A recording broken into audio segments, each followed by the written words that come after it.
Asmon says, despite being an atheist, he wants to live in a Christian country. And who can blame him? And then Kangman Lee says, if Christianity has produced the societies with the highest sustained levels of prosperity, liberty, and flourishing, wouldn't it serve as a strong empirical evidence that Christianity is true? And then he wants to convert Asmongold, which is fine.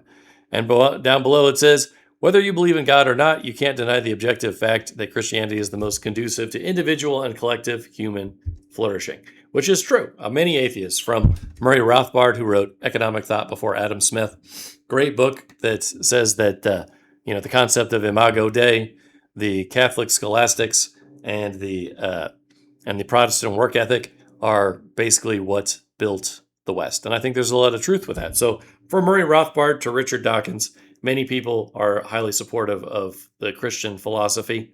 They're obviously not on the side of the theological part of things, or the supernatural part, I should say. But they understand that Christianity is quite useful and has been influential in building the West. And it says down here below, many atheists have come to this conclusion. Pat Condell, Christopher Hitchens, Richard Dawkins, right? Richard Dawkins calls himself a cultural Christian, which is, he's been doing that for like 20 years now or something, I think. It's been a while. Although they've been very specific about the fact that they themselves do not believe, they all come to acknowledge the fact that Christians have built the best societies on earth. Now, if they could only follow that line of reasoning to its logical conclusion, right? It says here on this meme, Christianity, is it going to load? Maybe not. Christianity is dumb. We should do science. Christianity is the foundation of Western civilization. Only Christianity can save the West. Father, forgive me for I've sinned. Interesting meme. An Anglican named Francis, smells like bacon, was actually the one that created the scientific method. So that was us as well. So I think that more people should become aware of that. And here's a bit of explanations about these short things. This is obviously produced by AI. It's a little summary of some of the things I mentioned a second ago. Imago Dei, right, comes from the Old Testament. Thank God Jews maintained the Old Testament for probably more than 1,000 years before Christianity even existed. Originating in Genesis, this doctrine states that all human beings are created in the image and likeness of God. It established the radical, foundational Western concept of universal human dignity and equality, asserting that individuals possess inherent worth regardless of social class. And let's also remember that the socialists and communists tried to flip that, right? Karl Marx said explicitly that human beings made God in their image. So that was an intentional effort to flip the concept of Imago Dei, and that's also the effort of communism. It's effectively the inversion of Christian ethics. Catholic scholastics, medieval thinkers like Thomas Aquinas, bridged Christian revelation with Greek philosophy, establishing that the universe operates by rational laws. This synthesis created the scholastic method, inventing the university system and championing reason as the primary tool for understanding the world, right? Christians also created the hospital. And in those universities, Catholic universities, people studied science and medicine. And that was, again, part of the origin of the West. The Protestant work ethic, formulated by thinkers like Martin Luther and later popularized in Calvinism, this ethic redefined everyday work as calling on Baruch. It argues, that just means work, I think. It argued that disciplined, worldly asceticism and economic success were signs of divine favor, fueling the rise of modern capitalism and individual ambition. Yeah, I was going to say that. That's considered by many to be the origin of capitalism. So that's pretty cool. And then down below, we have a bit more on Murray Rothbard and him recognizing that these concepts mentioned previously are where the West comes from. And here we have why some atheists defend Christianity.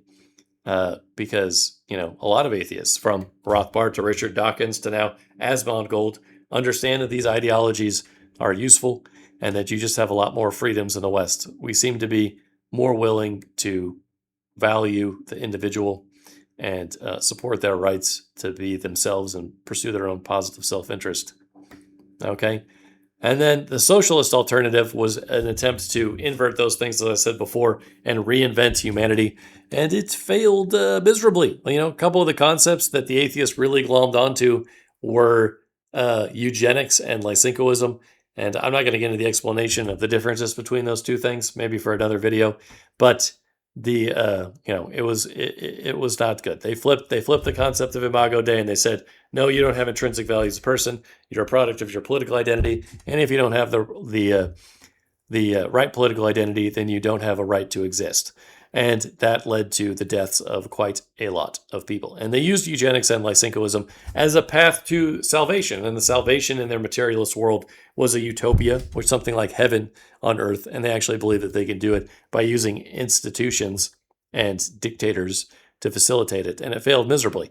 And in the Soviet Union, they had Lysenkoism, led by Trofim Lysenko, fiercely backed by Stalin. The Soviets officially banned traditional Mendelian ethics, labeling it bourgeois. The ideology.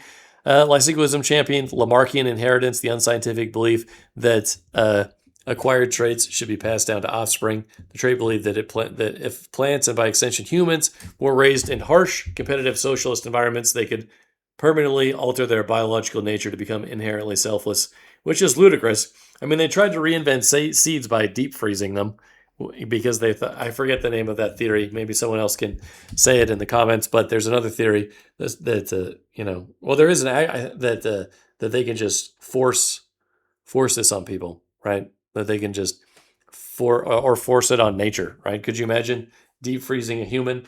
They deep freezed seeds in order to try to change their biological nature. Obviously, that failed miserably. So did trying to collectivize farming by throwing seeds into, handfuls of seeds into the same holes in the ground.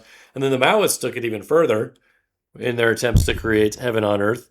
They actually threw handfuls of seeds out onto the dirt. They didn't even bother trying to plant them. And then, things went south from there. People starved to death. Birds came to eat all the seeds that were laying out on the ground and easy to consume. And then Mao's solution for that was to kill all the birds, kill all the sparrows. They had the 4 Pest campaign where they tried to eliminate all the birds and bugs that were eating the seeds and the plants and the few plants that did manage to grow.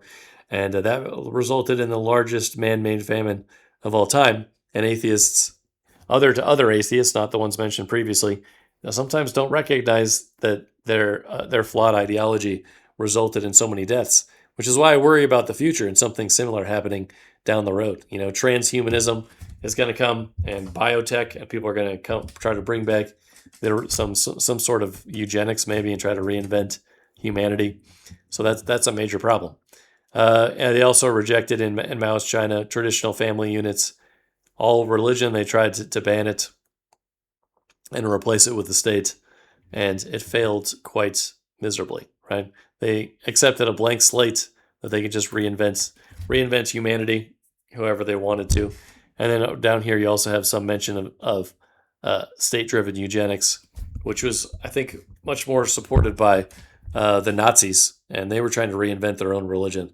But I suppose an explanation of that would also be for another video. But it's quite degenerate, and it's Christians again that have been the most accepting of other religions existing in the Anglosphere, in whatever countries they dominate, whereas other religions seem to become part of the state much more often and try to control other people's lives. So if you want individual liberty, if you want to believe in the intrinsic value of others, if you just like people and don't want them to keep on living, living in a Christian world, living in a Christian-influenced world at least, is extremely helpful. All right, thanks for watching. If you're still around, please like and share. I appreciate the fact that you guys are watching the entire videos. Have a great day.